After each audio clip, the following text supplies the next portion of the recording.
you come to a place like this, it's very hard to visualize what was actually here.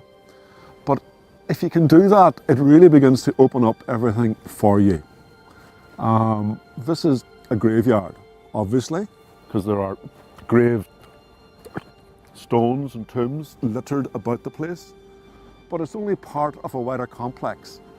And that complex is a monastic settlement, a church, and a village. And when you look round you, you can see the lake, but the lake was lower, or it is lower now than it was then. So the lake would have been 12 feet higher. The water would have come in and lapped around it. There would have been a harbour there. You would have had people coming and going. You also had pilgrims, because this was a pilgrimage site on the way to Lough. So you would have had a hostel here, and people would have come, prayed, stayed, slept, and moved on. But there were other things happening as well in the landscape. And up behind us here, we have two raths. And that's a very rare thing to have, where you have two of them connected to each other. And they would be between the 5th and 10th century AD, roughly contemporaneous with what we have here in Cleenish monastic site. But this isn't just the end of it, there's even more than that. This would have been here because there was previous occupation on Cleenish Island. And we think we're now beginning to uncover Bronze Age activity here as well. So there's nothing new in the layering. Everywhere you go, you come across this building upon what was there before. There was an archaeological dig here by NUI Galway in 2014, and they found some fantastic things here. I believe it was the first archaeological dig on this particular place.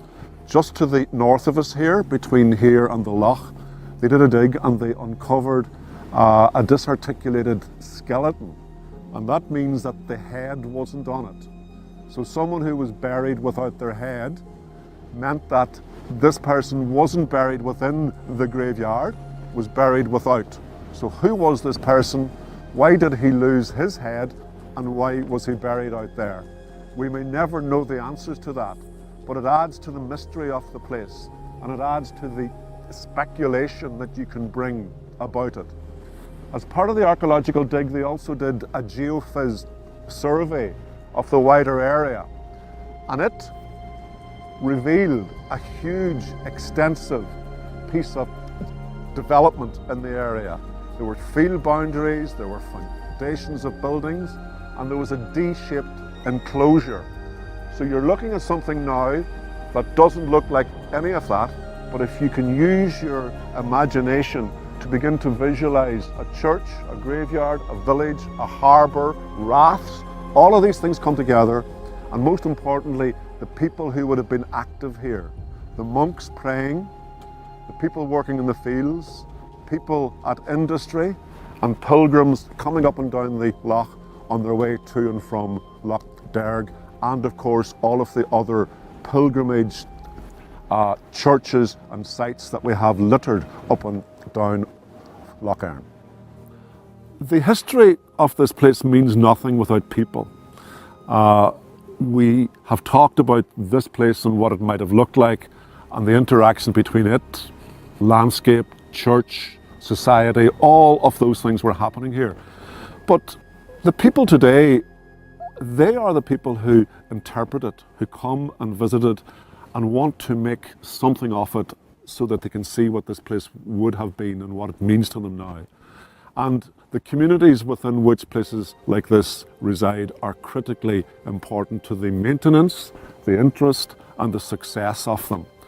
And Cleenish is one of those places that attracts people to it, maybe because of landscape and the beauty and where it is, the rolling hills and the Lough, the view of Clogher, all of these things add to it. But also local people, particularly the Bellanaleck local history group, the local churches, farmers, people who maintain the land, who look after it, regard this as a special place. And it's special because of all the things we mentioned, but it's also because they can see themselves in it, I think, and they can see the importance of passing the heritage on to younger people. And Cleenish, of course, has had that layering of history, not least of which has been after the First World War, veterans returned here, traumatised by the war. They were given 11 houses on the island, but because of the isolation, because there wasn't any bridges on and off the island then, they found it very, very hard. And some of them would have had PTSD, some of them had never farmed before, and some of them found it very, very hard to live here.